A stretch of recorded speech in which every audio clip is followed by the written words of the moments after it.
Industri kesehatan Indonesia dikendalikan mafia. Siapa yang salah? Ketika Indonesia terserang oleh wabah corona, akhirnya pemerintah tersadar bahwa ada masalah besar di industri kesehatan di dalam negeri.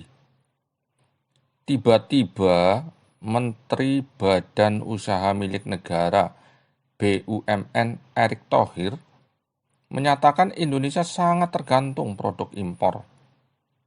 Alat kesehatan mesti diimpor, bahan baku mesti diimpor, kata Erick waktu mengadakan live streaming lewat akun Instagram Kamis 16 April lalu. Dia mengatakan sebagai negara besar seharusnya Indonesia bisa mengurangi impor tersebut.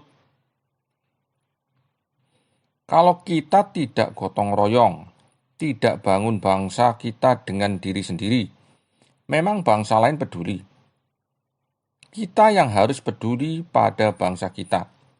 Jangan semua ujung-ujungnya duit terus, dagang terus, akhirnya kita terjebak short term policy, maksudnya kebijakan jangka pendek. Kita didominasi mafia, trader-trader itu. Kita harus lawan, dan ini Pak Jokowi punya keperpihakan itu. Begitu kata Pak Erick Thohir. Apa yang dinyatakan Erick itu kemudian dijelaskan lebih jauh oleh staf khusus Pak Erick di Kementerian BUMN. Namanya staf khusus itu adalah Pak Arya Sinulinga pada Jumat 17 April 2020. Kata dia, untuk mengurangi ketergantungan terhadap impor, pemerintah membentuk subholding farmasi. Menurut Arya, subholding farmasi ini terdiri dari Bio Farma, Kimia Farma, dan Indofarma. Bio Farma sebagai induknya. Tujuannya supaya bisa memberantas mafia-mafia dengan membangun industri farmasi untuk memenuhi kebutuhan dalam negeri. Menurut dia, selama ini pengusaha asing membawa bahan baku, alat kesehatan seperti APD dan masker untuk diproduksi di Indonesia. Nah, setelah selesai diproduksi, barang itu diambil lagi oleh pengusaha luar negeri tersebut. Itu proses yang selama ini terjadi. Kita akhirnya impor juga barang tersebut. Barang itu bukan punya kita, itu milik yang punya bahan. Jadi ibaratnya pabriknya ada di Indonesia, tapi bahan bakunya dari luar semua. Indonesia hanya jadi tukang jahit, katanya. Demikian pula dengan alat bantu pernafasan atau ventilator yang saat ini masih harus diimpor, padahal banyak dibutuhkan untuk menangani pasien COVID-19 atau pasien corona. Nah, Pak Erick ini pernah mengumpulkan beberapa perusahaan industri otomotif dan litbang untuk membuat ventilator. Ternyata dalam tempo sebulan, perguruan tinggi bisa membuat ventilator. Walaupun ventilatornya bukan untuk pasien yang masuk ICU. Tapi dari litbang mampu membuat ventilator untuk untuk pasien di ICU. Itu kata Arya. Nah, dalam hal ini Erick menugaskan PT Land Industri, PT Pindad, dan PT Dirgantara Indonesia untuk memproduksi ventilator. Nah, ini kemudian ada doanya. Mudah-mudahan kalau lulus uji klinik, maka ventilator ini sudah bisa untuk digunakan dan diproduksi BUMN, kata Arya. Kisah tentang alat pelindung diri atau APD ini ada cerita unik. Masih segar dalam ingatan kita pada Maret lalu, ada kiriman bantuan 10.000 alat pelindung diri dari Cina yang tiba di Jawa Tengah. Apa yang terjadi? Ternyata APD itu buatan Indonesia, tapi dikemas di Cina dan dijual lagi ke Indonesia. Waduh, benar-benar menyedihkan. Kenyataannya ekspor APD memang cukup besar dari Indonesia. Berdasarkan data BPS, ekspor masker Indonesia ke Cina sebanyak 826,14 ribu dolar pada Januari dan naik pesat menjadi 25,60 juta dolar pada Februari 2020. Ini ada kaitannya dengan wabah corona yang merebak di dunia. Sedangkan ke Singapura, ekspornya itu 559,416 pada Januari dan naik menjadi 36,28 juta pada Februari 2020. Sementara ekspor masker ke Hong Kong 1,76 juta dolar pada Januari dan naik langsung menjadi 73,90 juta pada Februari 2020.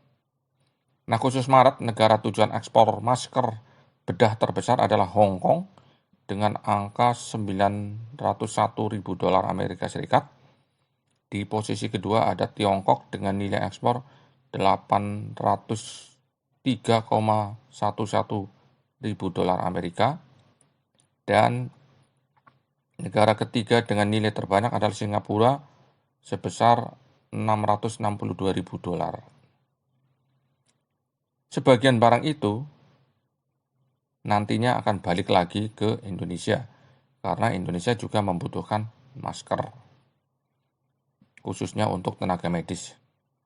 Nah, meskipun Indonesia banyak membutuhkan alat pelindung diri, nyatanya tidak bisa serta-merta menghentikan ekspor.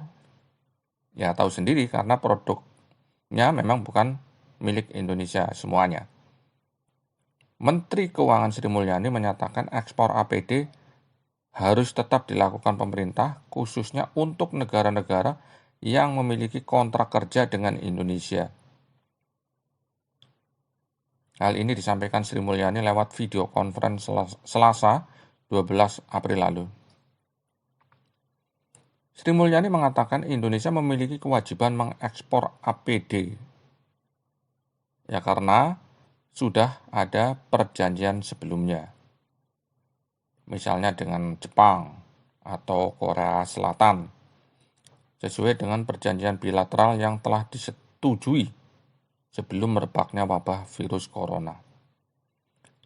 Bahkan Sri Mulyani mengatakan Indonesia termasuk negara produsen APD terbesar di dunia. Kontrak-kontrak dengan negara lain akan terus dipenuhi tanpa mengorbankan kebutuhan APD dalam negeri. Itu janjinya Ibu Sri Mulyani. Dengan kondisi ini tidak bisa Indonesia menghentikan ekspor APD begitu saja. Nah, sekarang pertanyaannya, apakah mudah membangun industri kesehatan dalam negeri dan melepaskan diri dari apa yang disebut Erick mafia-mafia itu? Kita dengarkan penjelasan Direktur Eksekutif Asosiasi Produsen Alat Kesehatan Indonesia atau disingkat ASPAKI, Ahyahudin Sodri, yang menyatakan untuk membangun industri alat kesehatan di dalam negeri perlu komitmen pemerintah. Menurut Ahyahudin, Agar industri alkes di dalam negeri bisa tumbuh, pemerintah perlu memberikan sejumlah insentif seperti yang dilakukan negara lain. Misalnya, pemerintah harus mewajibkan penggunaan alat kesehatan buatan dalam negeri yang dilakukan oleh Malaysia, Korea, China, dan India.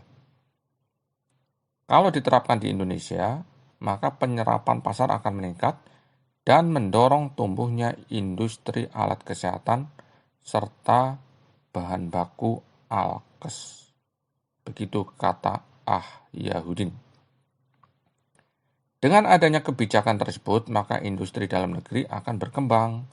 Porsi produk impor dan lokal alkes dapat berimbang. Ia mengingatkan, selain kekurangan bahan baku, industri alat kesehatan di Indonesia juga sulit memasarkan produknya.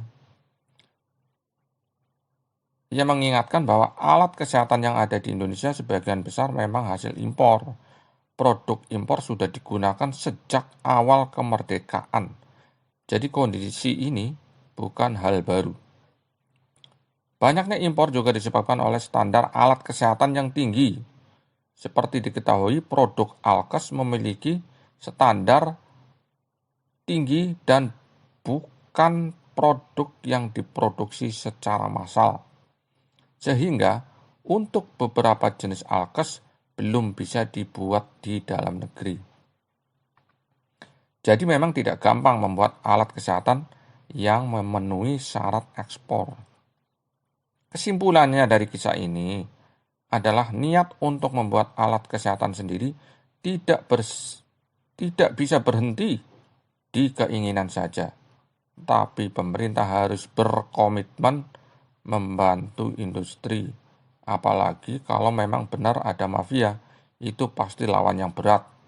Perlu kesungguhan, bukan hanya niat. Saya ulang, perlu kesungguhan, bukan hanya niat.